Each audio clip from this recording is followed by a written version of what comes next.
Vergonha, vergonha, vergonha. Daniela Lima e Mira Leitão tentam culpar Bolsonaro pela crise e são desmentidas ao vivo. Veja só. Não tem buscar explicação para o mercado quando ele está num momento em que ele simplesmente tem o objetivo de elevar o dólar ou elevar a taxa de juros futuro, não tem muita explicação. Não tem explicação que amenize, porque não houve uma deterioração fiscal grave nos últimos 2 anos que levasse a esse resultado. E digo mais, o governo Bolsonaro, ele pedalou, ele deixou de pagar 93 bilhões de dívidas vencidas, judiciárias vencidas, que tinha que pagar, e quem pagou foi o atual governo. Então, isso fez um déficit maior no ano passado e esse ano vai ser um déficit muito menor do que do ano passado e, além disso, muito menor do que o próprio mercado esperava. Então, concordando com a irritação da minha colega Daniela, eu estou aqui dando a substância dessa questão. Quer dizer, não faz sentido esse dólar, não faz sentido essa histeria, não faz sentido essa taxa de juros. E o comunicado do Banco Central está dizendo, olha, eu vou diminuir o crescimento, eu vou levar a economia para um ritmo de contração, ou seja, reduzindo bastante o crescimento e um ambiente mais recessivo. Não chega a falar em recessão, mas ele explica ali, repete um pouco o que ele disse, tem preocupação no mundo, tem preocupação no Brasil, tem preocupação, o mercado não recebeu bem e tal, mas chovendo no mesmo molhado. Concretamente, o país não está vivendo isso que se reflete nessa histeria do mercado financeiro. No dia a dia, o dólar mais caro significa gasolina, diesel e gás de cozinha mais caros, porque são todos derivados do petróleo que tem o seu preço estabelecido em dólar. Estamos falando também de carros e eletrônicos, de uma forma geral, eletrodomésticos mais caros, porque todos esses produtos manufaturados têm insumos importados que ficam mais caros quando o dólar está mais alto. Ou quando a gente pensa em televisão e eletrodomésticos de uma forma geral. Alimentos ficam mais caros. Trigo, milho, soja, fertilizantes, todos produtos com preço. O pãozinho, todos os produtos com preço fixado na moeda americana. Mas o Brasil é um grande exportador de soja, não importa. A soja tem o seu preço definido no mercado internacional. Então você acaba tendo também um encarecimento para o mercado doméstico de produtos que são aqui produzidos. E remédios, medicamentos, muitos medicamentos são importados. E tem remédios que são produzidos no Brasil, mas com componentes importados, que acabam necessariamente aumentando o custo e, consequentemente, impactando a vida das pessoas. Quando a gente olha para dólar mais caro, quando a gente olha para uma situação fiscal desequilibrada, isso é inflação. Inflação concentra renda. Inflação faz com que os mais pobres sejam mais penalizados. Os ricos têm como se proteger da inflação, gente.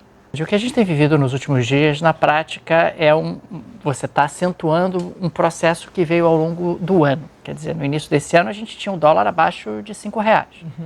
Sempre se soube que o principal problema da economia brasileira era fiscal. A gente tem reservas internacionais robustas, então não tem problema nas contas externas, tem ali um Banco Central que atua de forma independente, então uma política monetária mais ou menos organizada, mas tinha um problema na área fiscal. Isso não é desse governo, já vem há bastante tempo.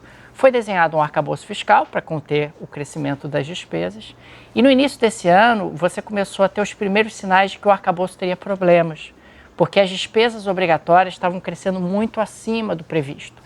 Despesas relacionadas à Previdência, à BPC, emendas parlamentares, quer dizer, muitas despesas ao mesmo tempo crescendo, asfixiando cada vez mais o arcabouço e criando dificuldades para o cumprimento das metas fiscais.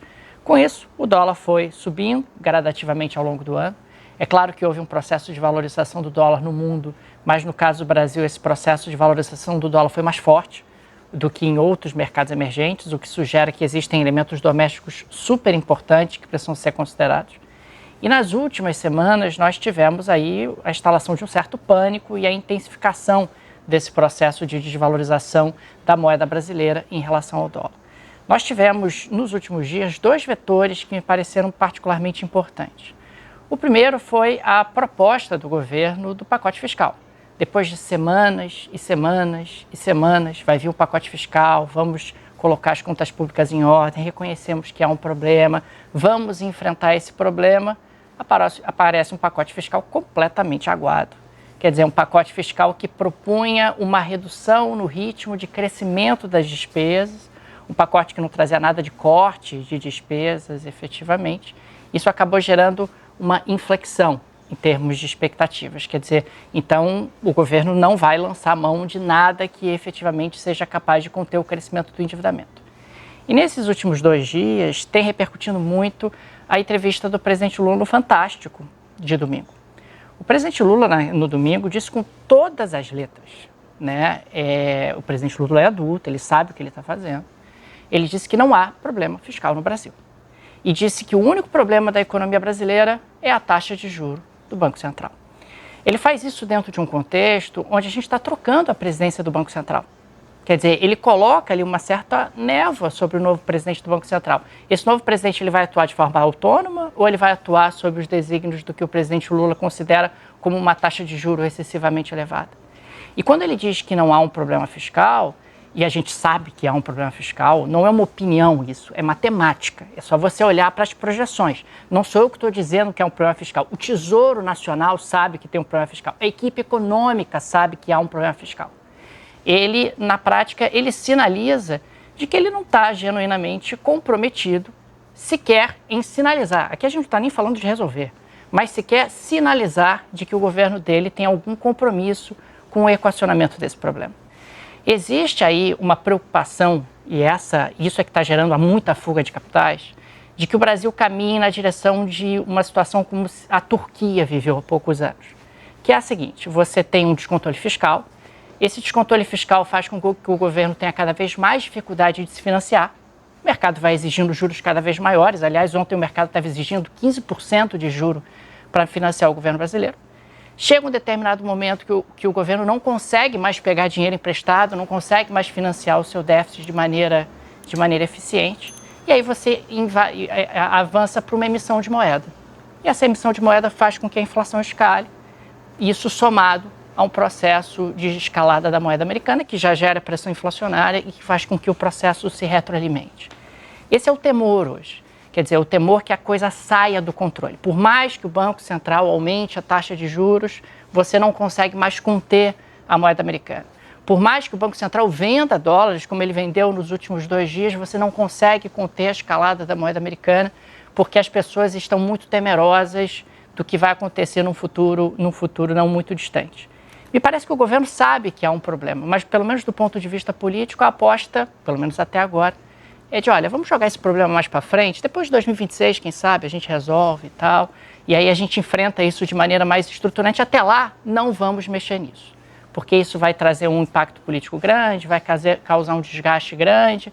E claro, se você também tem um Congresso onde o presidente do Senado e o presidente da Câmara sumiram nesses 2 dias, ninguém fala sobre isso, então o país está à sua própria sorte, do ponto de vista fiscal, porque já que não há um problema, vamos simplesmente fingir que nada está acontecendo e a reação das pessoas diante disso é se proteger, comprar dólares e mandar